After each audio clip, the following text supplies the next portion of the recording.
Hi అండి, శుభోదయం అందరికీ. అందరికీ కూడా స్నేహితుల దినోత్సవ శుభాకాంక్షలు. స్నేహం అంటే స్నేహితులే కాదండి, అమ్మా నాన్నలు స్నేహితులుగా ఉండొచ్చు, తల్లి కూతురు స్నేహితులుగా ఉండొచ్చు, భార్యాభర్తలు స్నేహితులుగా ఉండొచ్చు, ఎవరైనా సరే స్నేహితులుగా ఉండొచ్చు. స్నేహితులు అంటే ఏంటి?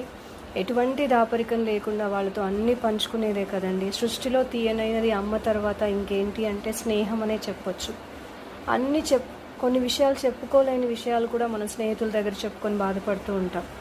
మరి అలాంటి స్నేహితులు ప్రతి ఒక్కరికి ఉండాలి. ఏమంటారు? ఏ రూపంలో అయినా సరే. మరి వాళ్ళైతే ఆదివారం ఇంకా ప్రతిరోజు పని చేసి ఇక ఎలాగో అలా ఇవాళైతే మాత్రం ఇంట్లో టిఫిన్ చేయకూడదని చెప్పి బయటికి వెళ్ళి టిఫిన్స్ తీసుకుందామని వెళ్తే అక్కడ ఆ షాప్లో టిఫిన్స్ హోటల్ ఉంటుంది కదా, అందులో ఈ ఆత్రేయపురం పూతరేకులని పెట్టారండి. అవి చూడగానే తీసుకోవాలనిపించింది.